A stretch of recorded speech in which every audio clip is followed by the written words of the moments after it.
নমস্কাৰ যদি আপুনি আপোনাৰ এটিএম পিন জেনেৰেট কৰিব পৰা নাই তেতিয়াহ'লে এই ভিডিঅ'টো আপোনাৰ কাৰণে এটিএমৰ পিন জেনেৰেট কৰিব হ'লে আপুনি এছএমএছৰ দ্বাৰা কৰিব পাৰে আৰু আন এটা হয় এটিএমলৈ গৈ কিনে কৰিব পাৰে এছএমএছৰ দ্বাৰা কৰিলেও আপুনি এটিএমলৈ যাবই লাগিব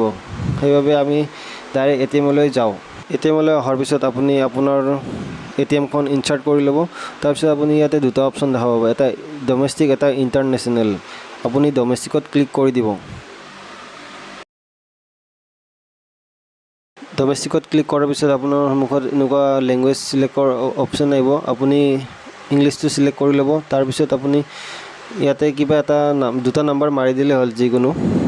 তাৰপিছত আপুনি দেখাব যে প্লিজ এণ্টাৰ ইয়ৰ পিন আপোনালোকে কি কৰিব ইয়াত পিন জেনেৰেশ্যন বোলা অপশ্যনটোত ক্লিক কৰিব তাৰপিছত আপোনালোকক ইয়াতে সুধিব ইয়াতে please enter your account number আপোনালোকে আপোনালোকৰ এই একাউণ্ট নম্বৰটো ইয়াতে টাইপ কৰি দিব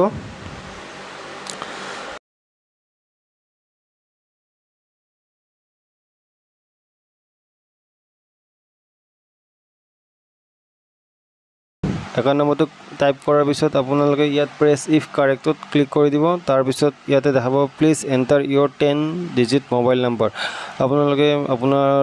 যোনটো বেংক একাউণ্টত ৰেজিষ্টাৰ আছে সেইটো মোবাইল নম্বৰটো ইয়াত টাইপ কৰি ল'ব তাৰপিছত প্ৰেছ ইফ কাৰেক্টত আৰু এবাৰ ক্লিক কৰি দিব তাৰ অকণমান পিছত আপোনাৰ মোবাইলত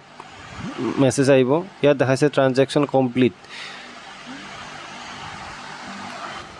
এটিএমখন ওলাই কিনে একবাৰ আকৌ ইনচাৰ্ট কৰি ল'ব তাৰপিছত আপোনালোকে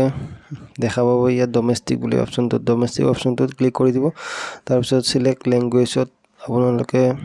ইংলিছত ক্লিক কৰি ল'ব তাৰপিছত ইয়াত দুটা যিকোনো সংখ্যা মাৰি দিলে হ'ল য়েছ কৰি কিনে আপোনাৰ যোনটো মোবাইলত এছএমএছ হৈছিল সেইটো পিনটো ইয়াত টাইপ কৰি ল'ব তাৰপিছত ইয়াত বেংকিং অপশ্যনটোত গৈ কিনে পিন চেঞ্জত ক্লিক কৰি ল'ব তাৰপিছত ইয়াত আপুনি লিখা আছে please enter your new pin আপোনালোকে নতুন পিন এটা জেনেৰেট কৰি ল'ব এইটো পইচা ওলালে আপোনালোকে ব্যৱহাৰ কৰিব লাগিব তাৰপিছত ইয়াত দেখা পাইছে যে ট্ৰানজেকশ্যন কমপ্লিট মানে পিন জেনেৰেট কৰা হৈ গৈছে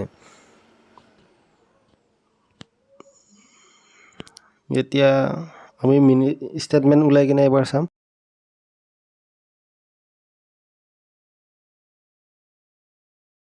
এটা দেখা পাইছে ডমেষ্টিকত ক্লিক কৰি ল'ব তাৰপিছত আপুনি যোনটো পিন জেনেৰেট কৰিছে সেইটো পিনটো মাৰি ল'ব চিলেক্ট লেংগুৱেজত ক্লিক কৰি কিনে ইয়াতে আপোনাৰ পিনটো মাৰি ল'ব মাৰাৰ পিছত ইয়াত মিনি